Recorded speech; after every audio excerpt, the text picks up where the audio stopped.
चंद्रमा उसी जल में प्रतिबिंबित होता है जो जल शांत स्थिर।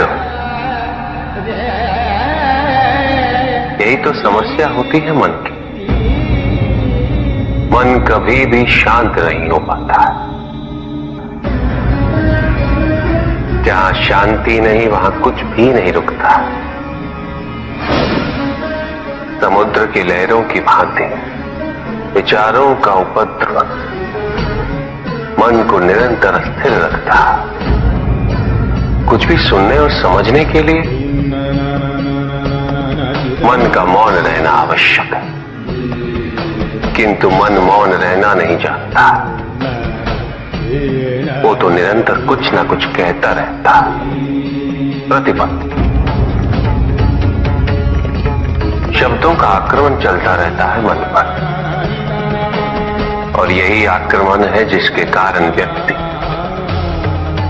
कभी भी शब्दों के परे नहीं जा पाता। जहां जीवन की सत्यता का बोध उसकी प्रतीक्षा कर रहा होता। मैं वो हूं जो नहीं है,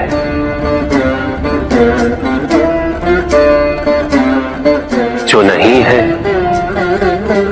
वो मैं हूं।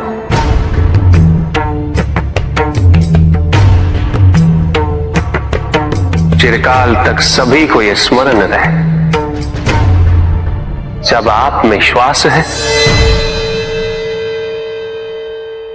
तो मैं आप में हूं, और जिस क्षण आप में श्वास नहीं तब आप मुझ पे हैं। सत्य को जानने के लिए वन में जाना अनिवार्य नहीं है। अपने निजी, पारिवारिक और सामाजिक दायित्वों का परित्याग भी आवश्यक नहीं है। सत्य तो सदैव हमारे साथ है, हमारे सामने है, किंतु हम स्वयं धीरे धीरे उस पे अपने क्रोध, अपने अहम, भय, विचार और महत्वाकांक्षाओं जैसे कई आवरण चढ़ा देते हैं। सत्य हमसे नहीं, हम स्वयं सत्य से दूर हो जाते हैं।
तुम्हारे साथ छल तुम्हारी अपनी इच्छाओं ने किया है,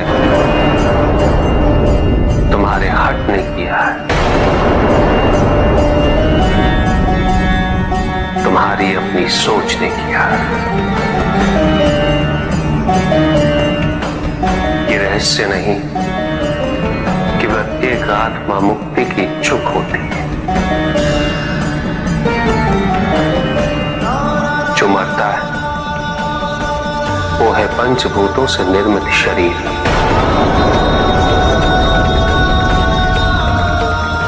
किंतु आत्मा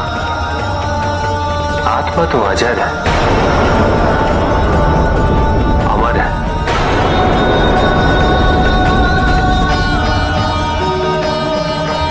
जिसकी यात्रा मोक्ष पर संपूर्ण होती,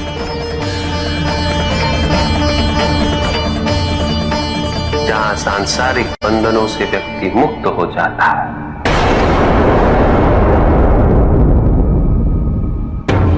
सारी इच्छाएं लुप्त हो जाती, किंतु तुमने तो कभी सत्य की खोज ही नहीं की।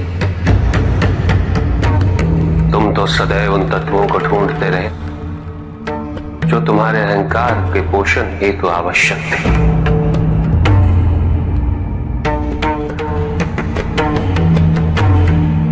किंतु सत्य तो यही है कि ना कोई तुम्हारा है और ना तुम किसी के। जो है वो परमात्मा का है और जो नहीं वो भी परमात्मा का ही है। इस शरीर में तुम इस सत्य से अनभिज्ञ हो, किंतु इस शरीर के पूर्व तुम्हें इस सत्य का बोध था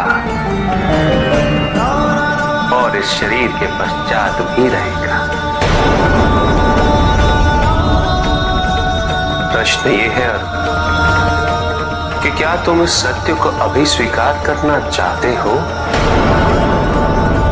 यदि करते हो तो परिवर्तन का मार्ग स्वतः प्रदर्शित हो जाएगा। आजीवन तुम प्रत्यक्ष को ही सत्य मानते रहे, परोक्ष सदैव महत्वहीन रहा। तुम्हारे पास यही अवसर है उस भूल को सुधारने का। भक्ति हेतु यदि कुछ अनिवार्य है तो केवल भक्ति ही।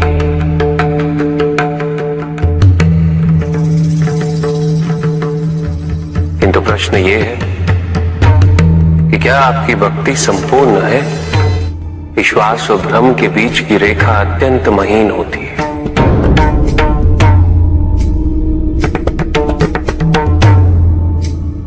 असंख्य व्यक्ति ये नहीं समझ पाते कि उनका विश्वास विश्वास है या भ्रम।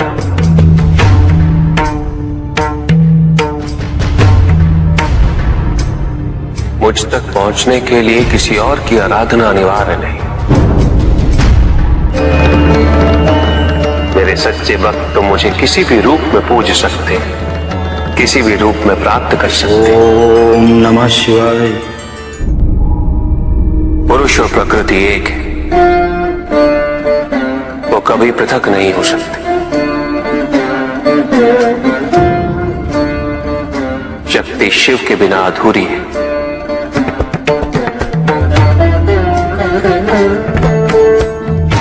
और शिव तो शक्ति के बिना शव के समान है। शिव शक्ति पुरुष प्रकृति का संतुलन सदैव अनर्थकारी सिद्ध होगा। शरीर में यदि स्त्री तत्वों की ऊर्जा नहीं तो शरीर निर्जीव है।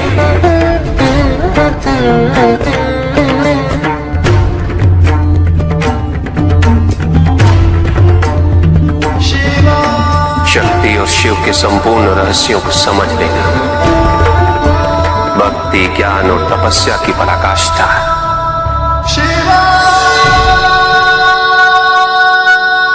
जब ज्ञान के लिए शब्द पर्याप्त ना, उदाहरण प्रस्तुत करना अनिवार्य हो जाता है। केवल आपके लिए ही नहीं, अपितु आपके माध्यम से समस्त संसार को शिव और शक्ति की संयुक्ता से पुनः अवगत कराना इस प्रसंग का उद्देश्य था, जो पूर्ण हुआ।